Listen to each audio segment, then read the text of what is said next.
الدین کلہ ادب، دین سارا ادب کا نام ہے۔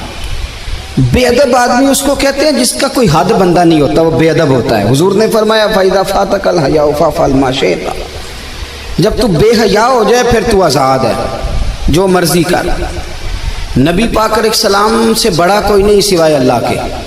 پتہ ہے آپ کو، بعد از خدا بزرگ توئی کس سے مختصر، نبی کریم صلی اللہ علیہ وسلم سے بڑا کوئی نہیں کہ حضور کو کسی کا ادب کرنا ہو، لیکن حضور کی رضائی نہیں، دودھ پلانے والا جناب حلیمہ جب نبی پاک سے ملنے آئیں تو مسلم میں لفظ موجود ہیں، حضور ممبر پہ تھے، اللہ کے رسول کھڑے ہو گئے اور اپنی چادر بچھائی، ماں کو بٹھایا، حالانکہ سب سے بڑے حضور ہیں۔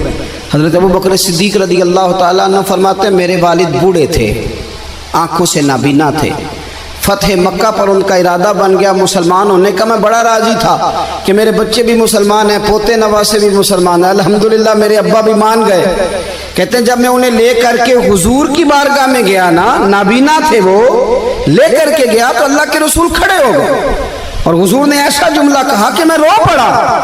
محبوب فرمانے لگے ابو بکر اگر ان کا ارادہ بن گیا تھا کلمہ پڑھنے کا تو اس بوڑھے کو کیوں تکلیف دی، مجھے بتاتے میں گھر آ کے کلمہ پڑھا جاتا۔ آپ اس کو اعزاز سمجھیں بھائی۔ جو نوجوان کہتا ہے نا میں بڑا تیز ہوں، اب ہمارے ہاں نا بے باکیاں بڑی ہیں، جو منہ میں آیا کہہ کے چھوڑنا ہے۔ کہتا ہے جی میں جی سچی بات کرتا ہوں جی، کسی کو تکلیف بھی ہو تو میں تو کہتا ہوں سچ تو بڑا میٹھا ہوتا ہے، اسے تو تکلیف ہوتی نہیں۔ اصل میں آپ نے سچ میں مرچیں بڑی ڈال دی، اس لیے کہ سامنے والے کو دقت ہوئی ہے۔ سچ بولنے پر طریقے سے بولے، آپ بے باک نہ بنے، آپ جو منہ میں آتا ہے آپ کہہ دیتے ہیں، تو ادب کریں۔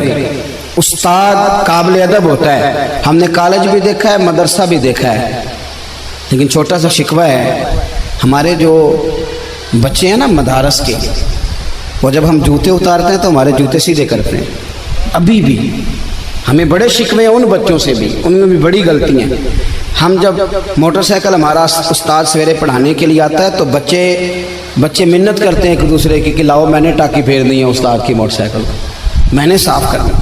ہمارے بچے ابھی بھی استاد جی آ گئے ہیں، اور جب وہ نکلتے ہیں نا کلاس سے وہ سارا نظام وہی ہے جو آپ کا پیریڈ لگتا ہے 40 منٹ، اور جب بچے نکلتے ہیں تو کوشش ہوتی ہے استاد کو پشت نہ کریں، اور وہ کتابوں کا بھی وہ برا حال نہیں کرتے جو کالج کے اسٹوڈنٹ کرتے۔ مجھے ایک دن میں کسی کے گھر میں مہمان تھا تو ان کے یہاں ایک ٹیچر تھے جو فزکس پڑھانے آتے تھے، تو بچے سے اس کا باپ پوچھتا ہے کہ وہ ماسٹر صاحب آئے کہ نہیں؟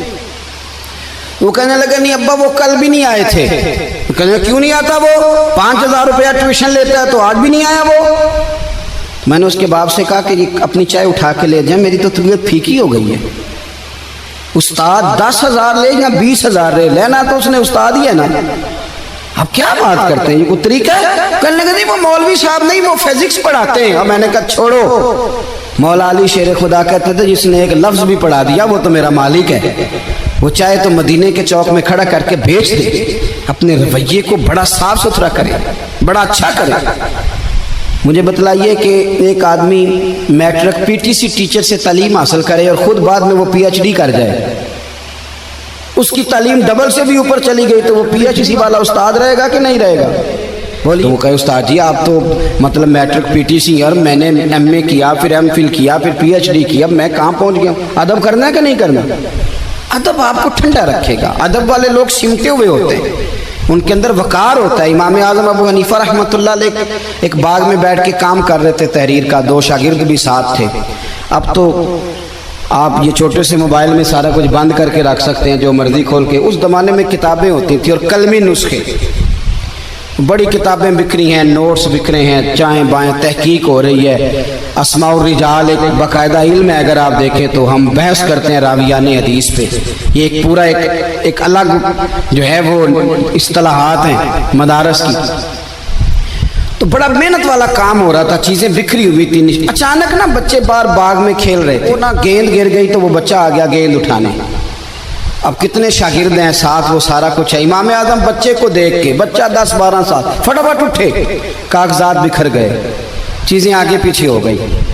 اب امام صاحب دوبارہ بیٹھے، بچے کے استقبال کو ادب کوٹ کھڑے ہوئے، دوبارہ اٹھے، دوبارہ بیٹھے، چیزیں سمیٹی، اب کچھ کاغذ مل نہیں رہے، مسئلہ بن گیا۔